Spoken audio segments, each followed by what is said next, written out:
Hello and welcome to the Hexcel second quarter earnings call. All lines have been placed on mute to prevent any background noise. After the speaker's remarks, there will be a question and answer session, and if you would like to ask a question during this time, please press star one on your telephone keypad. I would now like to turn the conference over to Kurt Goddard, Vice President, Investor Relations. Please go ahead. Hello, everyone. Welcome to Hexcel Corporation's second quarter 2025 earnings conference call. Before beginning, let me cover the formalities. I want to remind everyone about the safe harbor provisions related to any forward-looking statements we may make during the course of this call. Certain statements contained in this call may constitute forward-looking statements within the meaning of the Private Securities Litigation Reform Act of 1995. They involve estimates, assumptions, judgments, and uncertainties caused by a variety of factors that could cause future actual results or outcomes to differ materially from our forward-looking statements today. Such factors are detailed in the company's SEC filings and earnings release. A replay of this call will be available on the Investor Relations page of our website.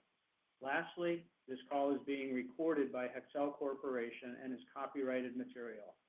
It cannot be recorded or rebroadcast without our express permission. Your participation on this call constitutes your consent to that request. With me today are Tom Gentile, our Chairman, CEO, and President, and Patrick Winterlich, our Executive Vice President and Chief Financial Officer. The purpose of the call is to review our second quarter 2025 results detailed in our news release issued yesterday. Now, let me turn the call over to Tom. Tom? Thanks, Kurt. Hello, everyone, and thank you for joining us today as we discuss our 2025 second quarter results. The fundamentals for the commercial aerospace industry and for Hexcel's outlook continue to be very positive.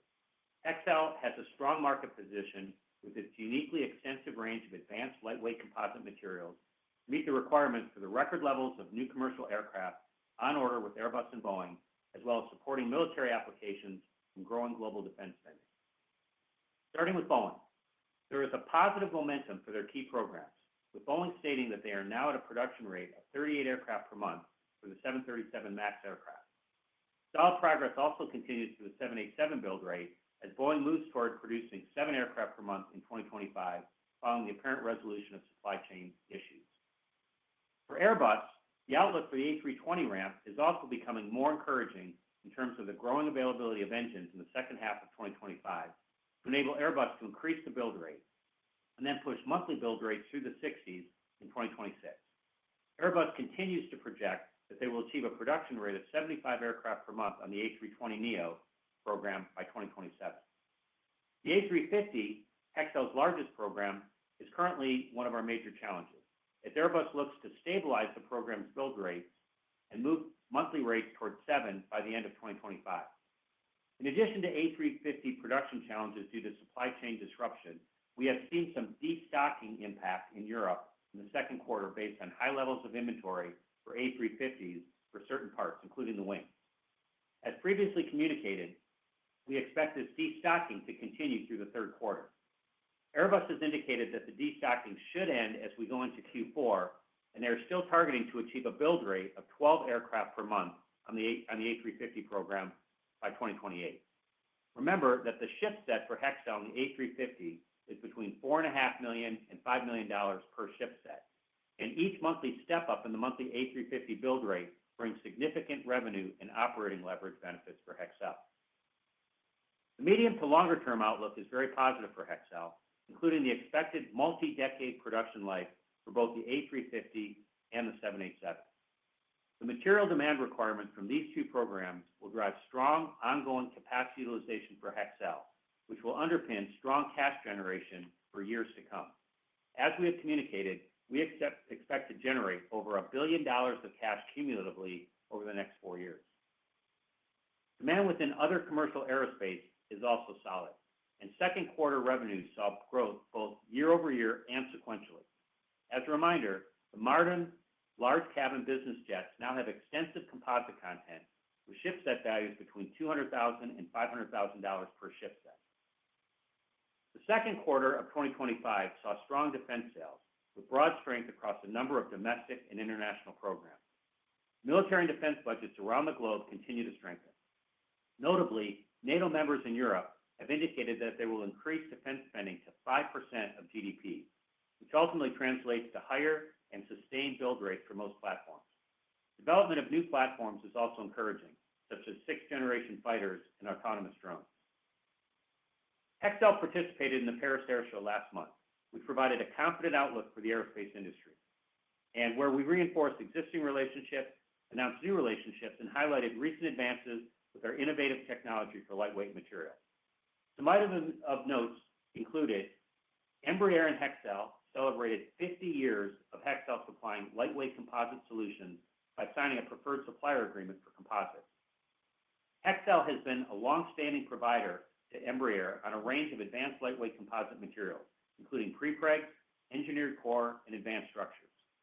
Various Embraer aircraft platforms use these lightweight composite materials, such as the C-390 military transport and the KC-390 tanker, the E-2 jet family of narrow-body regional aircraft, and the Phenom 300 business jet. We also signed a long-term agreement with Kongsberg, the Norwegian defense and aerospace systems provider. The agreement covers the supply of Hexcel's lightweight engineered honeycomb and prepreg products for strategic production programs over 5 years. This is just one example of Hexcel's strong European presence in relation to the increasing defense spending in Europe. In addition, we announced a collaboration with Flying Whales and Hexcel on an exciting project to develop an advanced solution for modern airship structures. The project will utilize a broad range of Hexcel's products, and especially Hexcel's lightweight carbon fiber, which has been selected for the protruded tubes that compose the skeleton of the Flying Whales airship. Each airship is forecast to have a ship set of more than $1 million.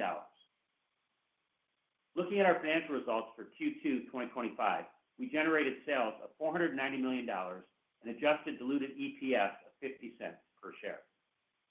As we highlighted at our last earnings call, aircraft production rates in 2025 will not meet the initial expectations due to supply chain disruptions. Commercial aerospace sales in the second quarter of 2025 were $293 million, down 8.9% on a constant currency basis in the same period in 2024. Lower sales year over year were primarily due to the A350 and the Boeing 787. However, this was partially offset by a 5.1% increase in sales within the other commercial aerospace from international demand. To share some additional color, commercial aerospace sales were up on a sequential basis. The Boeing 787, the 737 MAX, and the Airbus A320neo all increased sequentially, as did other commercial aerospace. The A350 sales were lower, as anticipated, due to channel destocking.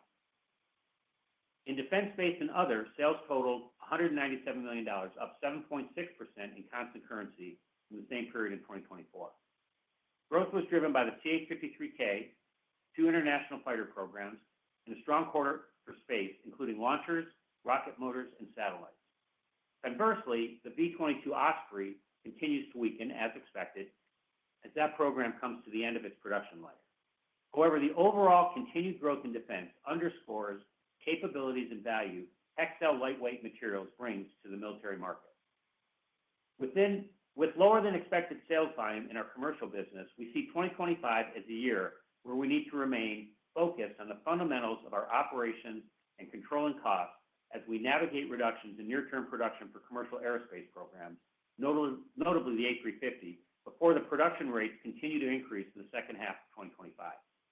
Our gross margin of 22.8% for Q2, down from 25.3% in 2024, was negatively impacted by lower operating leverage from the lower sales, combined with actions that we are taking to reduce inventory levels.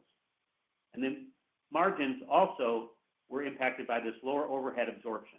In addition, we are now beginning to feel the impact of tariffs. However, as production rates increase in the back half of 2025 and into 2026, the increased volume will drive operating leverage and expanded margins. While production rate increases for original equipment and commercial aerospace have experienced delays in 2025, the commercial aerospace industry outlook and confidence levels appear to be getting stronger. Given this backdrop, we continue to remain extremely vigilant on the internal elements of our business that we can control, such as on-time delivery. We were pleased to receive a supplier award for Best Performer from Airbus this quarter, recognizing Hexcel for our outstanding delivery and quality. We continue to push pricing and recover cost inflation impacts from contracts when they renew. About 15% of our contracts by number come up for renewal each year, and historically, the average life of our contracts has been about 7 years. We have worked hard over the last few years on all our contract renewals to get pricing to offset recent material, energy, and labor cost pressures, and we will continue to do so. We are also introducing more escalation and pass-through clauses to our sales contracts whenever we can. We will continue to seek price increases to offset the inflation we have encountered over the last several years as our contracts come to the end of their terms. As we have mentioned in recent quarterly calls, we are managing headcount very tightly and will only add people when the demonstrated production rates clearly justify it. Specifically, as we stated in our first quarter earnings call, we expect that our headcount at the end of 2025 will be no higher than the headcount we ended with in 2024. This will be more than 400 heads short below our original plan for 2025. As of June 30th, our headcount was below fiscal year-end 2024 levels and decreased sequentially from the end of the first quarter. Our strong focus on operational excellence and general cost control remains as robust as ever as we continually work to drive efficiency and productivity. We also continue to move forward on our future factory efforts, which will see significant cost per unit improvements over the next several years, in part through the adoption of more automation, digitization, robotics technology, and the incorporation of artificial intelligence at our production sites. In relation to continued efforts to optimize our production efficiency and overall facility footprint, we have now completed the legal process required in Belgium and have announced the closure of our engineered products facility in that country. Production stopped at the end of June, and the majority of our employees have departed, leaving a small residual team to decommission the site and prepare it for sale. We took a restructuring charge of $24 million in the second quarter relating to severance and associated costs for the Belgium site. This Belgium site was operating as part of Hexcel for decades, but over time, the cost structure became untenable. While we are incurring near-term costs to close the site, there will be a longer-term reduction in structural costs within the engineered product segment of our business from this action. Please also note the production and sales from this plant have been transferred to other existing Hexcel sites, largely to our facility in Morocco, but also to our plant in Pottsville, Pennsylvania, so there is no impact to our top line. The previously announced divestiture of our Australian glass fiber prepreg and recreation business is continuing, and we plan to provide an update later this year. We also recently divested our additive manufacturing business in Hartford, Connecticut, as part of our overall streamlining of non-core activities so we can focus on the upcoming production rate increases in commercial and military aerospace. Hexcel is well positioned on all fronts to meet the opportunities that lie ahead. We have an unrivaled product portfolio of advanced lightweight composite materials. We have world-leading technology and intellectual property positions. We have world-class production facilities across the U.S. and Europe, and we have the right team to drive growth. As build rates increase, we are well positioned to drive EBITDA and free cash flow while delivering strong returns to our shareholders. OEM build rates increase, and they will be a part of our growth in the next few years. Indeed, once Airbus and Boeing hit their publicly announced peak build rates across all their programs, Hexcel will see an additional $500 million in annual revenue. That is without winning another contractor program. On top of this organic growth, we also believe there is a place for targeted and disciplined M&A. We continue to be vigilant for appropriately priced assets that would provide synergistic benefits to Hexcel and complement what we do today in the sphere of advanced material science technology. To date, we have not found any actionable assets at the right prices, but we continue to look and evaluate potential opportunities. In the meantime, we have continued our periodic repurchase of Hexcel stock. And indeed, we bought back another $50 million of shares in the second quarter. This now brings our repurchases to $100 million for the year and $350 million, or almost 6% of our outstanding stock in the last 18 months. With that, let me turn it over to Patrick to provide more details on the numbers. Patrick? Thank you, Tom. As a reminder, regarding foreign exchange exposure, Hexcel benefits from a strong dollar. We continue to hedge foreign exchange exposure over a 10-quarter time horizon. The year-over-year sales comparisons I will provide are in constant currency, which thereby removes the foreign exchange impact of sales. The commercial aerospace market reported approximately 60% of total second quarter sales in 2025 of $489.9 million. Second quarter commercial aerospace sales of $293 million decreased 8.9% compared to the second quarter of 2024. We experienced lower sales year over year with each of the four major commercial aerospace programs, including the Airbus A350 and A320 and the Boeing 787 and 737 MAX. As the overall aerospace supply chain continues to experience challenges ramping as quickly as the market demand supports, A350 sales declined year over year and sequentially as expected on channel destocking as Airbus has faced supply challenges causing delays in the rate ramp. As Tom mentioned, 787, A320neo, and 737 MAX all increased sequentially.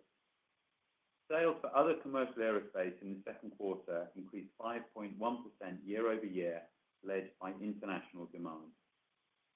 Defense, space, and other represented approximately 40% of second quarter sales and totaled $196.8 million, increasing 7.6% from the same period in 2024.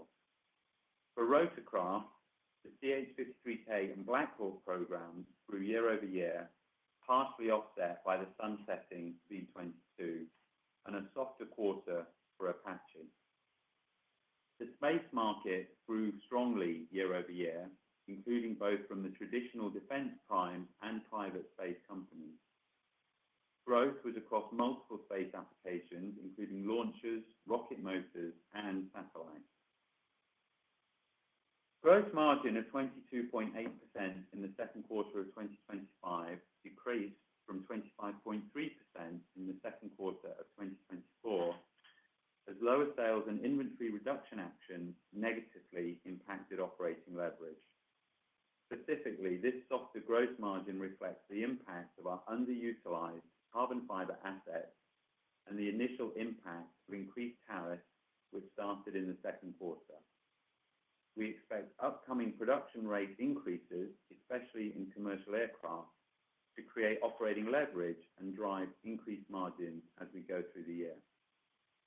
As a percentage of sales, selling, general, and administrative expenses and R&D expenses were 11.7% in the second quarter of 2025, compared to 10.9% in the comparable prior year period. Upgrades to financial and manufacturing IT systems, combined with some additional professional fees, contributed to higher operating expenses as a percentage of sales. The closure of the engineered products facility in Belgium drove the other operating expense of $24.2 million in the second quarter of 2025. These costs consist primarily of severance expenses, with the majority of cash outflows expected to occur in the second half of 2025. Let me reiterate what Tom said. There will be minimal impact to sales with the closing of this facility as production is transferred to other Hexcel sites, and longer term, this plant closure will help us reduce our engineered product cost structure, as Belgium was a high-cost market for the products being manufactured there. Adjusted operating income in the second quarter was $54.2 million, or 11.1% of sales, compared to $72 million, or 14.4% of sales, in the comparable prior year period. The year-over-year impact of exchange rates in the second quarter to operating income was favorable by approximately 10 basis points. Now turning to our two segments, the composite materials segment represented 80% of total second quarter sales and generated an adjusted operating margin of 14.1%. This compares to an adjusted operating margin of 17.2% in the prior year period. The engineered products segment, which is comprised of our structures and engineered core businesses, represented 20% of total sales and, excluding the impact of the Belgian plant closure, generated an adjusted operating margin of 10.9%. This compares to an adjusted operating margin of 14.3% in the prior year period. Net cash used by operating activities in the first 6 months of 2025 was $5.2 million, compared to net cash provided of $37.2 million in the first 6 months of 2024. Working capital was a cash use of $124.5 million in the first 6 months of 2025, compared to a cash use of $118.3 million in the first 6 months of 2024. Capital expenditures on an accrual basis were $31.8 million in the first 6 months of 2025, compared to $41.1 million in the comparable prior year period. Free cash flow in the first 6 months of 2025 was negative $46.6 million, which compares to negative $14.4 million in the first 6 months of 2024. We typically use cash in the first half of the year, and this year was no different. Adjusted EBITDA totaled $172.5 million in the first 6 months of 2025, compared to $204 million in the 2024. We used $50.5 million to repurchase stock during the second quarter. The remaining authorization under the share repurchase program as of June 30, 2025, was approximately $134 million. The Board of Directors declared a 17-cent quarterly dividend yesterday. The dividend is payable to stockholders of record as of August 8, with a payment date of August 15. We are reaffirming our 2025 guidance with the caveat that we are still reviewing the recent change to tax laws. Our initial assessment is that our cash taxes will be lower in 2025 than our book taxes due to the deductibility of past R&D costs, with what is in essence a one-time catch-up. I would also like to clarify that our guidance of an effective tax rate of 21% is the underlying ETR we are currently assuming for the third and fourth quarters of 2025. Therefore, given some discrete adjustments in the first 6 months of 2025, we expect the average adjusted ETR for the full year of 2025 to be lower than 21%. And as I have just indicated, we will update our forward ETR guidance if needed once we have fully digested the impact of recent tax law changes. We continue to forecast a tariff impact of $3 to $4 million per quarter. However, the tariff situation remains uncertain, with more potential changes to come. Our regional sourcing helps us to insulate us from the impact of tariffs, and we will continue to work on mitigations and pass-throughs, so that takes time. And finally, I would like to share a reminder of the typical third quarter sales seasonality that arises from European summer vacations. With that, let me turn the call back to Tom. Thanks, Patrick. Despite the challenging first half of the year and the near-term softer than expected demand for the A350, fundamental outlook for Hexcel remains robust. The backlog for new aircraft is at an all-time high, and every new commercial and military aircraft program brings more demand for advanced lightweight composite materials than the older generation it replaces. And as defense budgets around the world continue to get stronger, this provides an additional tailwind for Hexcel. Given this landscape, we are extremely confident that with Hexcel's unrivaled portfolio of technology and lightweight product offerings, and given the production footprint we already have in place, requiring minimal capacity increases over the next several years, there is a great opportunity for Hexcel to generate strong incremental margins, drive growing EBITDA, and generate significant free cash flow for many years to come. To repeat, we expect that we will generate over $1 billion of cash flow in the next 4 years. Hexcel has the technology, the lightweight product portfolio, customer relationships, the qualifications, and the team to deliver as commercial production rates fully recover and defense spending increases. We appreciate your engagement with us today. With that, we're ready to take your questions. Thank you. If you would like to ask a question, please press star one on your telephone keypad. If you would like to withdraw your question, simply press star one again. Please ensure that your phone is not on mute when called upon. We ask that you please limit yourself to one question and one follow-up. Thank you. Your first question comes from Ken Herbert of RBC Capital Markets. Your line is open. Yeah, hi, good morning, Tom and Patrick. Morning, Ken. Hey, Tom, maybe, or Patrick, just to start off, can you outline specifically what the assumption is on either build rates or delivery rates or sort of the growth in the second half for the A350 program? Yes, Ken, sure. So as we said, that's a program that has changed. Airbus announced back in November that they were bringing down their schedule. And then in February, they announced again another reduction in the schedule. So we had built our plan around 84, and we dropped that to 68 at our last call. What we're seeing now is something in the low 60s for the full year. But what we do see is that we think that destocking should end in the third quarter. Airbus has said that they're going to get to 7 aircraft per month in the September timeframe. And so we're expecting a pretty strong fourth quarter, probably 2021 units in the fourth quarter of demand pull from us. And so that's how we see the year shaping out. It's lower than we originally thought, but we do see with Airbus planning to increase rates to 7 in September, that Q4 should be pretty strong as we get past the destocking. Great, that's very helpful. And is there any reason to think that we shouldn't see continued growth within the defense space and other portfolio in the back half of the year? I think the run rate's been very nice to start the year. It has been. It's been probably a little bit higher than we expected, and I think it should continue. I mean, defense spending around the world on all programs is going up. So we're very encouraged with the Q2 results and extremely optimistic about the rest of the year. Great. Thanks, Tom. Thanks, Ken.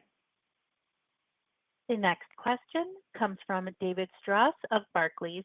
Your line is open. Thanks. Good morning. Following up on Ken's question there, with Tom, with destocking that you've seen in the destocking on the A350 you've seen in Q1, Q2, what rate were you effectively shipping at in the first half of the year? For the A350? Yeah. Well, the rate, it's always a little bit different because we're a little bit ahead of everybody by 6-8 months just because of the type of material we provide. But in the first quarter, the rates were kind of in the low 6s, and then in the second quarter in the high 5s. But don't forget, those are the rates, and what they actually ship can be different. And it also depends on whether they can ship. Sometimes, for example, they've talked about the fact that they have some shortages on laboratories or things like that. So that can all impact it. But those are the kind of rates we saw. So low 6s in Q1 and kind of high 5s in Q2. And the thing I would just mention is we've got a disparity between what we're shipping in the US and what we're shipping in Europe. So the destocking is largely Europe, and so we were shipping at a lower rate in Europe, whereas we're getting pulls still at a relatively high rate in a higher rate in the US as the Spirit plant catches up. Okay, got it. So just to clarify, so those aren't the stated Airbus rates; those are the rates you're actually shipping at. Yeah, what Tom was talking about is what we're shipping at, and we're shipping more in the US than we are in Europe. Yeah, and let me clarify. And this is the destocking aspect because what the stated Airbus rates are could be one level, but what they're pulling from us at because they're destocking is another level. And so our results kind of reflect the lower number, which is the destocking. So our results won't reflect what Airbus is reporting as their shipped rates because they are destocking. Yeah, perfect. That's what I was getting at. Thank you. And then Patrick, on currency, so you're still seeing a bit of a tailwind given your hedging. When would you expect the currency comparison to flip negative here, given the weakening in the dollar that we've seen? We have continued to benefit, and it really does kind of speak up for the merits of the currency hedging that we do. So it was a tailwind again. I think we will actually continue to see a net tailwind this year. If rates stay where they are, we're going to see that flip or start to flip, I think, next year in 26, David. Okay. Thank you very much. Okay. The next question comes from Gautam Khanna with TD Cowen. Your line is open. Yeah, thanks. Good morning, guys. Was wondering, to follow up on the prior two questions, do you guys have any can you give us any framework for thinking how the recoupling to underlying rates on the A350 progresses in 2026? Do you think you'll be at that 7-ish rate that you implied for Q4 for much of 2026, irrespective of where Airbus is? I'm just curious, like, there's a destock and then there's a recoupling. Wondering the pace of recoupling, if you will. Right. So our sense is that we'll get through the destocking in Q3 and start to get closer in terms of that coupling that you mentioned in Q4 and through next year. So Airbus looks like they're going to enter 2026 at 7 on the A350, probably raise it to 8 sometime during the course of the year. And we'd expect that we'll be closely more and more coupled with them throughout 26. Gotcha. Okay. And then just on the other major programs, like say the 787, can you update us on where you are and how you see that progressing into 2026? Right. Well, to be honest, the first half of the year was probably a little soft for us on 787, just in terms of what they were pulling. But Boeing is getting up to rate 7, and they have plans to continue all the way up to rate 10 and beyond. So again, we're expecting the back half of the year to be stronger on the 87. Boeing has been reporting very strong production rates on that. So our pull was probably a little softer in Q1 and Q2, but the production rates on that program look very strong and are expected to grow. And last one, I think you mentioned something on the pricing side in the prepared remarks. Is there any reset that you can point to, with respect to a time? Is it like in 2026, you start to see kind of a reset on pricing, or anything you can speak to on how pricing might change and when? Right. Well, as I mentioned, our average contract length is about 7 years. So we're doing about 15 or 20% of the contract renewals every year. And when contracts come up, we always take the opportunity to reset the terms and also negotiate price to reflect some of the inflation that we've been seeing, to make sure we're getting a fair return on our investment. But it's I'd say, an ongoing gradual process, about 15 or 20% of the contracts per year. The one exception on that would be some of our Airbus contracts, our bigger Airbus contracts, including for the A350, are set up till 2030. So that's a slightly longer term. Those contracts go back, at least the A350 contract originally goes back to 2008. So that was a very long-term contract. Going forward, that's not been the case. Our contracts, as I said, average about 7 years now, and about 15 or 20% come up each year for renewal. Gotcha. Thanks so much. I appreciate it, guys. Thanks, guys. The next question comes from Miles Walton with Wolfe Research. Your line is open. Thanks. Good morning.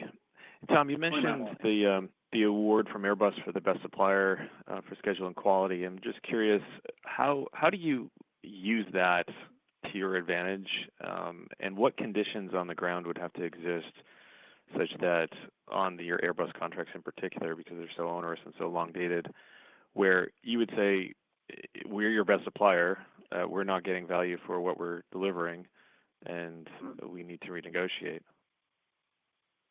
Well, look, I think the key right now for commercial aerospace, for Boeing and Airbus, is to get the production rates back up. And to do that, they need the supply chain delivering and performing.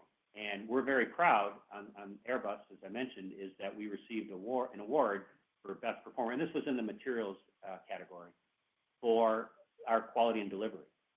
And that's very important to support Airbus as they're increasing the rates across all their programs. And so we're going to continue to do that.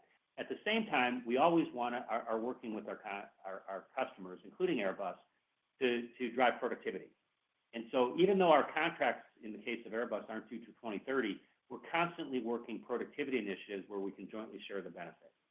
So the contracts do go through 2030, but that doesn't mean we're not working productivity to drive mutual benefit in the meantime.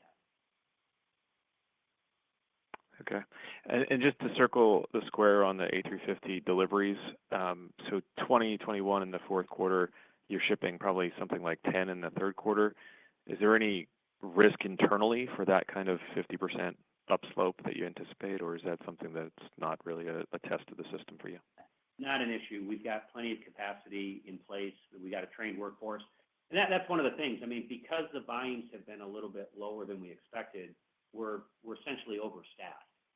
We could have probably taken out 50 or 100 people, but we didn't because we know the rates are going up in the back half, and we're going to need those folks. So we didn't want to have to rehire and retrain them. But we've got enough capacity and staffing to meet the demands as they come up in Q4 25, but also all through 26. Okay. And one last one, Patrick, the $24 million in restructuring, how much of that is cash that you have to spend in the second half? Yeah, a large majority of it, 85-90%, will end up as cash. The majority of that cash I would expect to move in the third quarter, Miles. Okay. Thank you. The next question comes from Michael Ciarmoli with Truist Securities. Your line is open. Hey, good morning, guys. Thanks for taking the question. Just a further clarification on the A350. Does the full year guidance contemplate low 60s, or do you think you end up at 68? And then just from a seasonality perspective, does 3Q look a lot weaker kind of across the board than normal? Q3 does look weaker. We've got the destocking. As Patrick mentioned, you've got the seasonal holidays that always take place in Europe. So Q3 does look softer. Yes, the full year we think is kind of low to mid 60s overall. But as I said, we're expecting a fairly strong Q4. Airbus is planning a rate break to 7 in September, and the destocking should really be behind us by that point. And so Q4 should be strong, and that leads into 2026. Okay. And then just for clarification, the tariff headwind, I mean, it sounds like you're trying to offset. You've got some regional sourcing, but you kind of indicated you're starting to feel it. How should we think about just the earnings guidance? Do we think the low end comes into play, or is that range doable if you kind of get the full brunt of tariffs? Right. Well, the tariffs, they're changing frequently, and so we're trying to keep up and figure out what they are. As we said, the direct impact on us is about $3 or $4 million a quarter. There's 3 quarters. We said we're at the low end of the range this quarter, so we anticipate kind of given things in the outlook right now. Maybe it's $10 million, but we don't know. So we didn't include it in the guidance just because it could be smaller or larger. We just don't know based on where the negotiations end up. So we've left it out. But you could probably extrapolate and say it could be up to $10 million. Our EPS target is $1.95 or $195, and so there could be some pressure that brings us toward the lower end of the range if the full tariff impact hits. But we just don't know, and so we didn't want to build it into the guidance and then have to change it based on what we've learned. We'll know more in the next few months. It seems like some of the deals are coming through, and that will provide more clarity. But put it in right now just seemed to us to be a little bit premature, especially since it's only $3 or $4 million a quarter, and we're at the low end of the range. Got it. Helpful. Thanks, guys. Thanks. The next question comes from Richard Safran with Seaport Research Partners. Your line is open. Thanks. Tom, Patrick, Kurt, good morning. I just have one 2-part question for you guys on defense this morning. First, Tom, you touched on this a couple of times for 2025 this morning, but could you discuss a bit more about how the administration's spending on defense and the increases you've been mentioning in European defense spending impact your longer-term outlook? Given the increase in U.S. and Europe, I just would have to think it's infinitely better than when you started the year? And second, would you be willing to provide some comment on your view of the long-term growth and margin potential for your defense business? Thanks. Great. Well, there's no doubt that the defense spending has increased. The recent budget has a higher amount, and then there's the supplemental funds as well. So I think that is definitely driving the current performance and the outlook for the rest of the year.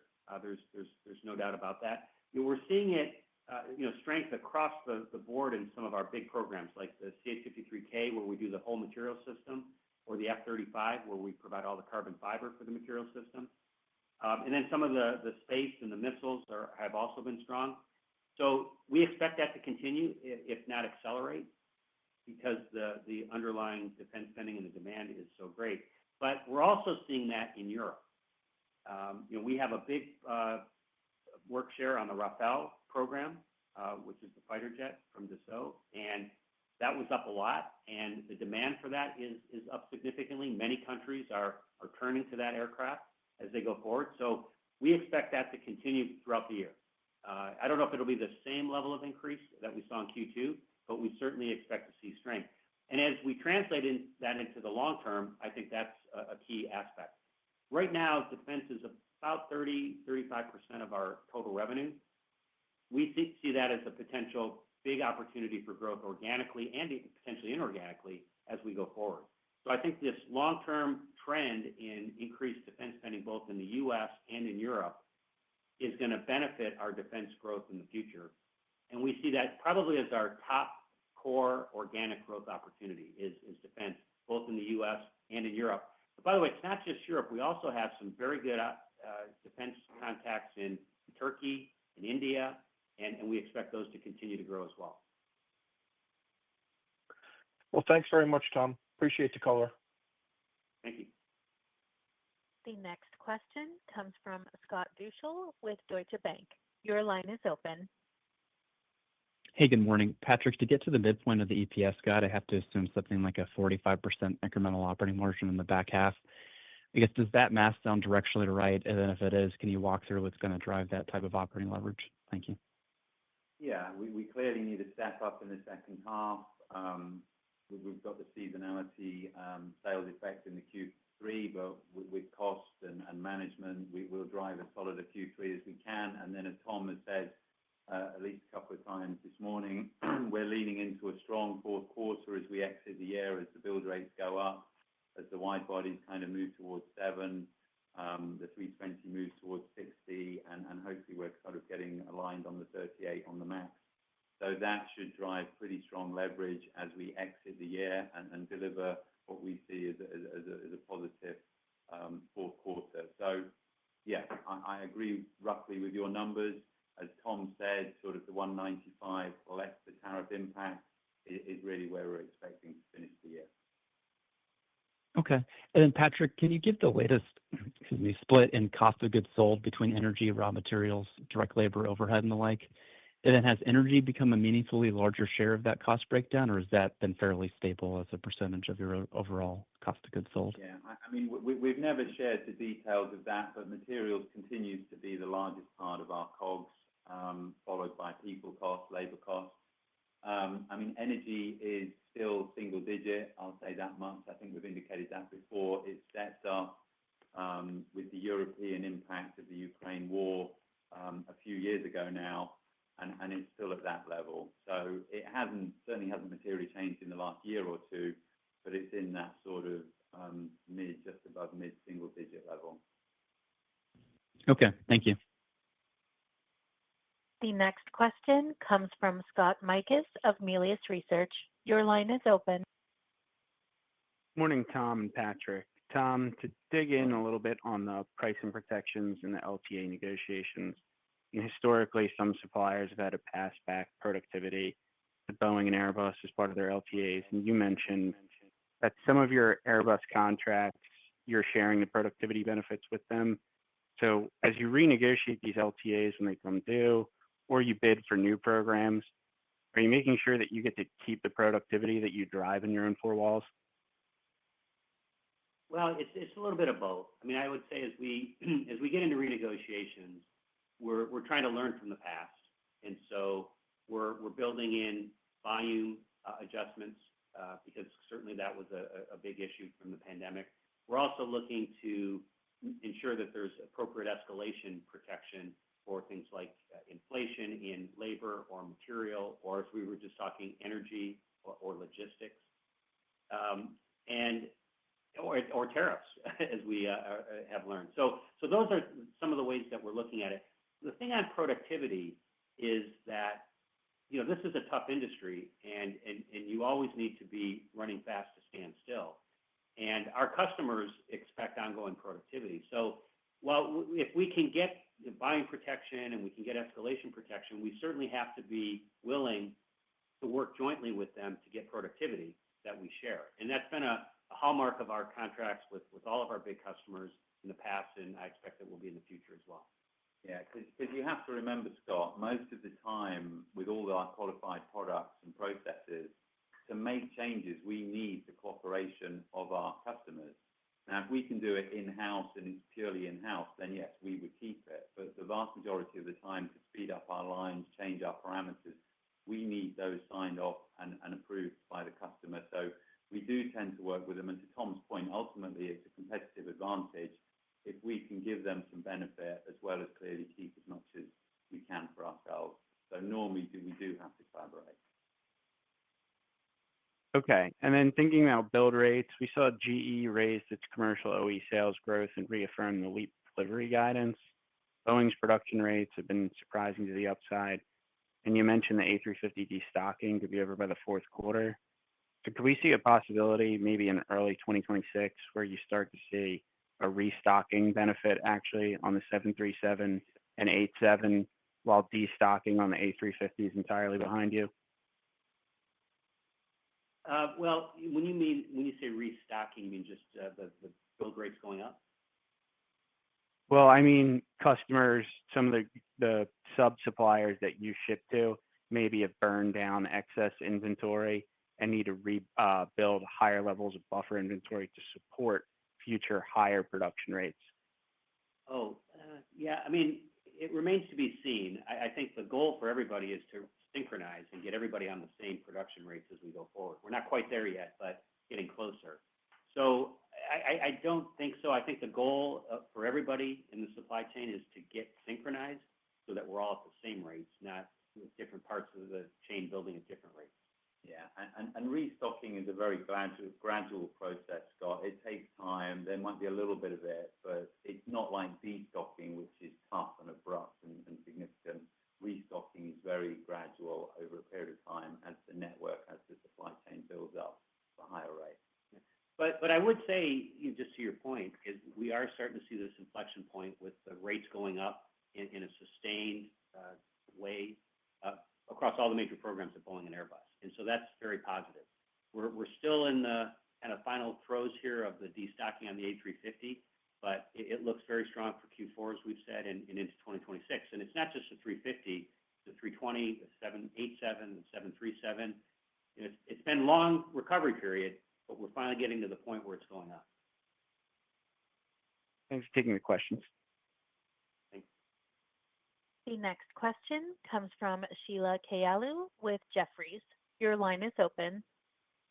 Good morning, guys, and thank you. Tom, Patrick, sorry, I'm going to ask you to do some math on this because all this capacity and headcount had me thinking. So when we look at your headcount per aircraft, it's actually flat versus 2019 levels. Obviously, headcount is down because revenues are down, but the actual number of aircraft people produce are the same. So it implies that you're actually getting a net price decline of 6%, where other companies in the sector are probably up multiples of that. So I guess, how do we think about when that fixes itself to get the margins back up, not only based on volume, but this contract renewal process, Tom, if that makes sense? Well, I think there's two things going on. One is just operating leverage, because if you go back to 2019, we peaked in terms of our revenue and our production. We shipped 112 A350s, and our revenue was $2.35 billion. And And we had all the capacity in place to support that level of production. Where we are now is a much different place. I mean, obviously, last year, Airbus delivered 57 A350s. And so we're utilizing only a portion of the capacity, probably 2/3 to 3/4. And so we're not getting the operating leverage that we should get, both in terms of headcount, but overall.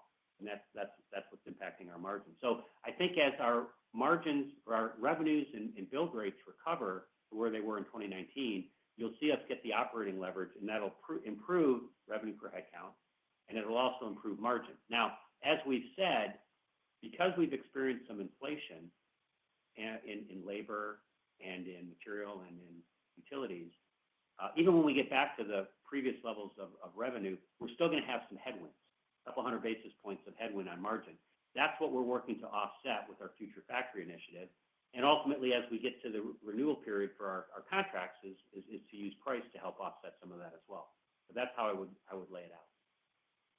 Yeah, that makes sense. And then I guess maybe if I could ask, as the destocking alleviates itself from the Q2 levels, what program has the most operating leverage? And then how do we think about the Belgian factory payback?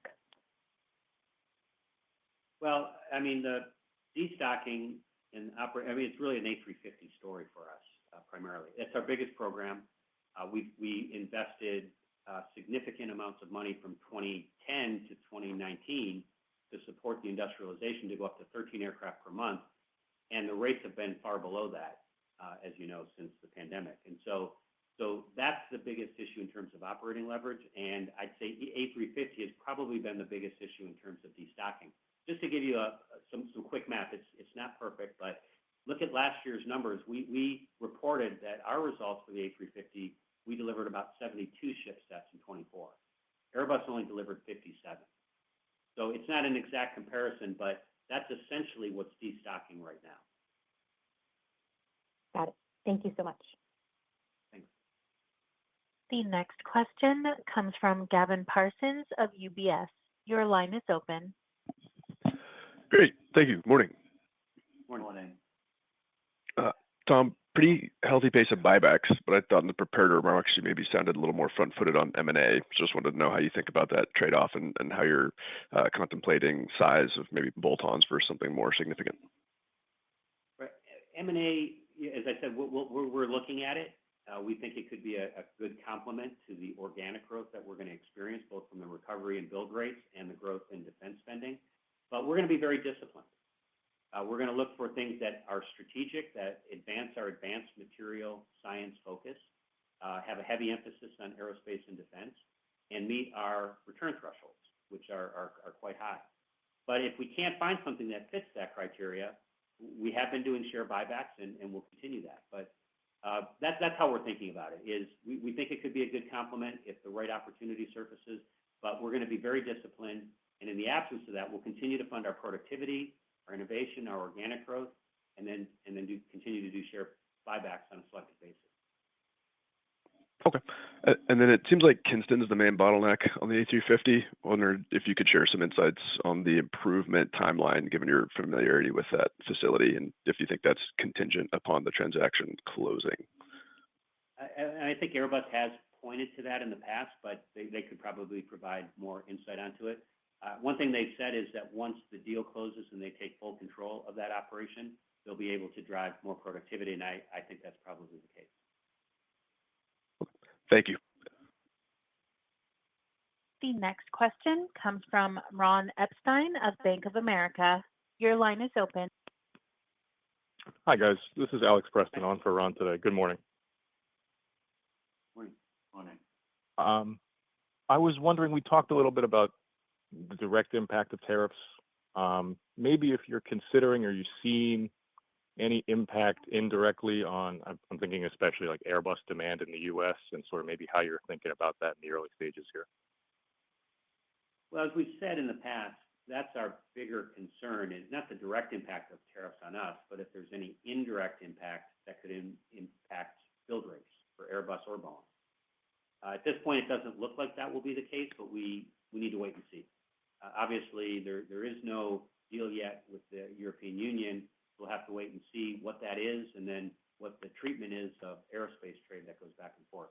And one thing I'll say is, over the years, aerospace has been a great industry for the U.S. It's probably the biggest net importer for in industrial industries, with over $120 billion of net exports. And it's relied on zero tariffs, and that's served the industry well. So we'll see where we end up.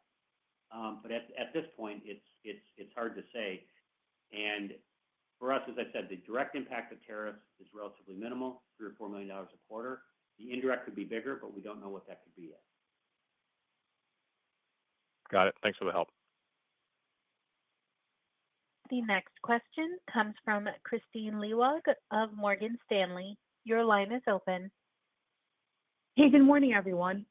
Maybe I'll kick off with a currency question. I mean, can you remind us your mismatch with your European business? How much of the European footprint are actually sold in dollars? And also, if you could remind us regarding your hedging policy, how much are you hedged for this year and next year? And if we see the dollar be weaker for longer, how we should expect that to result in your margins?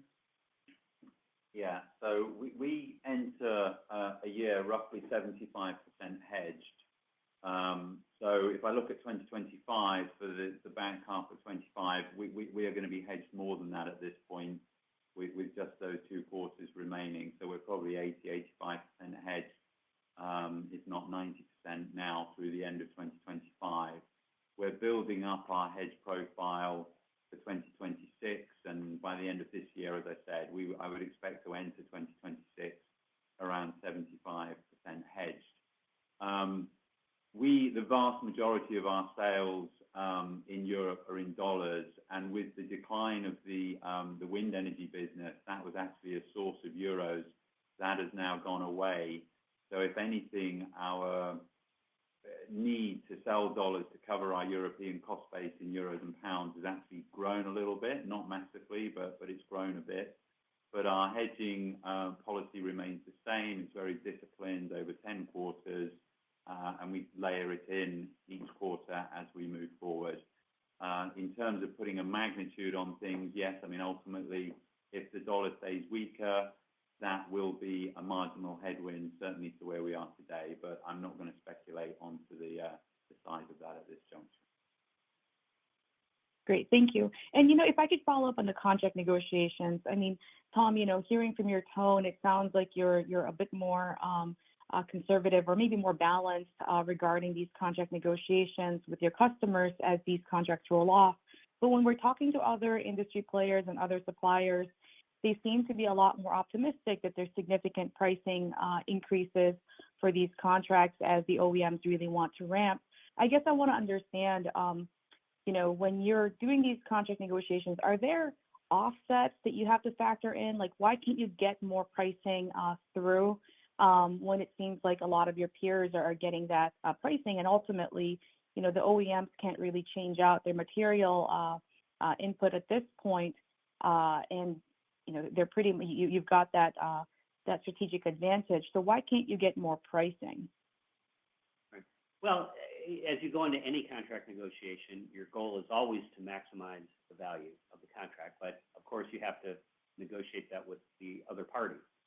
And so there's trade-offs to be made. But our goal is always to make sure that we get a fair price that reflects the value we provide and the huge investment that we've made, and also takes into account the cost increases that we've seen over the last years in labor and material and utilities and logistics. So the goal is always to maximize price, and you take into some account other considerations. So, for example, this is a long cycle business, and there are only a few players in it, and the programs come up only once every few decades. And so we're always also trying to get on the next program. And the next program, of course, is going to be the narrow body, and that's going to be a huge program. So that's another trade-off that you factor in. But again, our goal, Christine, I can assure you, is always to maximize price in the contract negotiations, subject to where our counterparties will let us go. Thank you, Tom, and good luck. Thanks. That is all the time we have for questions. This concludes today's conference call. We thank you for joining. You may now disconnect.